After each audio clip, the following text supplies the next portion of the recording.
Lailatul Qadar 20 ke atas. Malam yang orang Malaysia sibuk nak susun kuih raya. Malam yang orang Malaysia sibuk nak bakar lemang. Sibuk dengan segala macam persiapan raya. Sampai tak ada tarawih malam-malam itulah Iblis mengarahkan dan mengerahkan keseluruhan syaitan-syaitan dia. Walaupun malam Ramadan tak ada lah. Panjang Ramadan yang besar-besar diikat, ni yang kecil-kecil ni. 10 malam terakhir lah manusia paling lalai sekali. Cuba tengok. Cuba perhati, muhasabah balik hidup kita.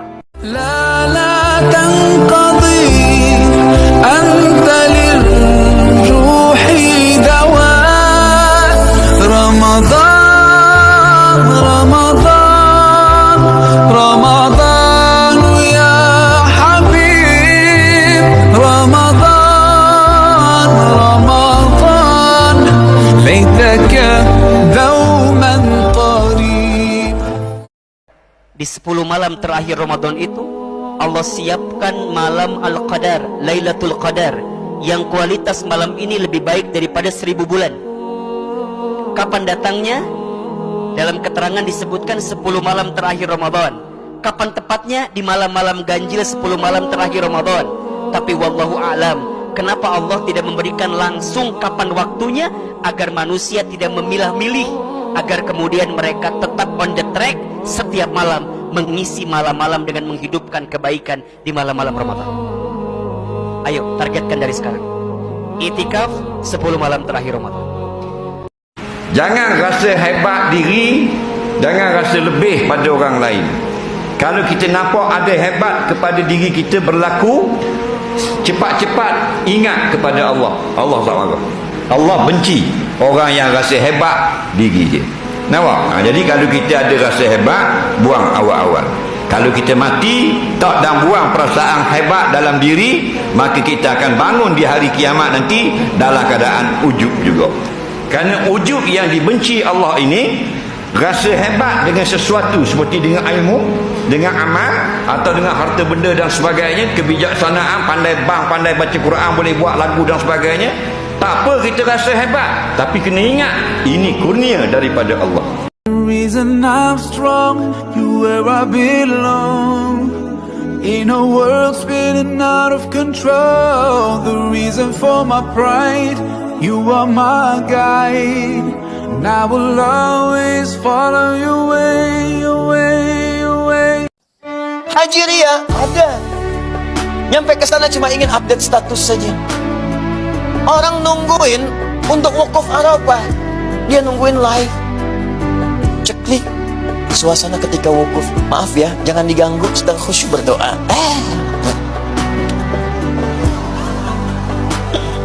Katanya jangan diganggu, tapi update gitu. Itu hati-hati tuh. Makanya saya sarankan lah, suasana-suasana yang sedang kita ibadah, tuh handphone simpan dulu aja. Kalau perlu jangan dibuka lah. Kalau perlu matikan aja. Kalau perlu jauhkan supaya nggak keganggu. Habis selesai silahkan apa yang Anda lakukan sepanjang menjaga keikhlasan di hadapan Allah Subhanahu wa taala. Sayang. Jangan sampai nyampe, karena ini peluangnya besar. Nyampe sana hilang pahala. Rugi. Berapa banyak waktu, tenaga dan tadi kita sebutkan hilang seketika. Dan yang paling dahsyat, ada orang belum berangkat dah habis pahalanya. Itu yang bahaya. Belum berangkat dah hilang pahala. Kalau kita mau tahu dosa kita sudah dibersihkan oleh Allah ataukah belum, maka lihat bagaimana Allah menolong kita untuk bangun di waktu subuhnya. Karena Sayyidina Abdullah bin Umar bin Khattab juga mengatakan, salah satu tanda Allah mencintai seorang hamba, dosanya sudah Allah maafkan, kesalahannya Allah hapuskan, adalah Allah mudahkan ia semakin kuat menjaga sholatnya. Maka lihat, diawali dari sholat subuhnya. Apakah kita termasuk hamba yang dimudahkan oleh Allah untuk bangun sholat subuhnya, ataukah kita masih tertidur lelap di waktu subuh? Subuh adalah penentu. Awal yang baik menentukan akhir yang epik. Semoga itu pertanda bahwa Allah menginginkan kita jadi hamba yang lebih baik, dan semoga itu tanda bahwa dosa-dosa kita sudah Allah hapuskan. Ada sebagian manusia, kata Allah, yang orientasinya kerja lagi, kerja lagi, kerja lagi, bangun relasi. Untuk apa? Dunia. Tambah lagi harta, naikkan lagi kedudukan. Kalau perlu lakukan segalanya untuk mendapatkan apa yang diinginkan. Tambah, tambah, tambah, naikkan dunia.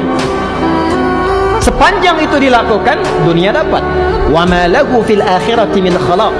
Hanya sayang, kata Allah, kalau rumusnya hanya dipakai untuk dunia, maka akhiratnya tidak akan didapatkan seperti ia merasakan kenikmatan dunianya. Rasul berkata ada 4 karakter daripada perempuan penghuni surga yang bisa kita katakan berarti perempuan ini solihah, perempuan yang memberikan sakinah. Apa yang pertama kata Rasulullah? Tutur katanya yang baik. Tutur katanya yang baik. Karena kebanyakan perempuan sakit hati sama perempuan yang lain gara-gara tangannya atau lisannya.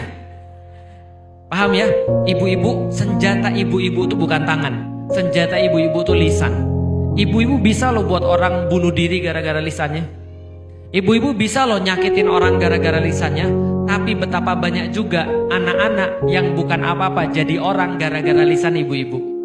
Ada banyak anak-anak juga yang mereka bandel jadi imam Masjidil Haram gara-gara doa ibu-ibunya.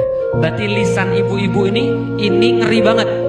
Lisan ibu-ibu ini adalah senjatanya.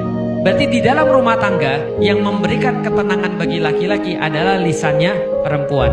Maka kata Rasulullah adalah perempuan yang penyayang adalah yang lisannya lembut. Lisannya lembut. Tutur katanya lembut. Ustaz, saya tuh dari dulu belak-belakan Ustaz. Gak apa-apa belak-belakan, asal disampaikan dengan lembut. Jadi pahami ya, kan sudah kita sampaikan 70% masalah rumah tangga gara-gara lisan, gara-gara intonasi, gara-gara komunikasi. Alhamdulillah, tanpa terasa sesaat lagi kita akan memasuki periode akhir dari bagian terpenting di agenda Ramadan kita yang akan mengantarkan kita pada 10 hari terakhir di bulan Ramadan 1445 Hijrah. Tentunya walaupun tersisa 1-2 hari ke depan menjelang 10 hari terakhir, penting bagi kita untuk mengevaluasi keberhasilan puasa kita. Setidaknya sampai detik ini, hari ini kita menunaikannya, apakah sudah sampai pada standar yang diinginkan oleh Allah Subhanahu wa taala dan Rasulnya Nabi Muhammad SAW. Ini yang menjadikan kita dapat memetakan agenda akhir Ramadan kita, khususnya saat kita memasuki fase-fase penting dalam agenda i'tikaf ataupun juga ruang-ruang fokus tertinggi sebelum Ramadan berakhir. Apa yang harus ditingkatkan, apa yang harus diperbaiki, apa yang belum dicapai, masih ada beberapa hari ke depan untuk kita rencanakan, untuk kita siapkan, dan tentunya untuk kita harapkan penerimaan terbaik di sisi Allah Subhanahu wa ta'ala. Kita tidak tahu di sekian waktu yang kita lalui ini kapan yang mengantarkan kita untuk kembali kepada Allah Subhanahu wa ta'ala. Bismillahirrahmanirrahim. Wasyamsi wa duhaha wal qamari idza talaha والنهار إذا جلاها والليل إذا يغشاها والسماء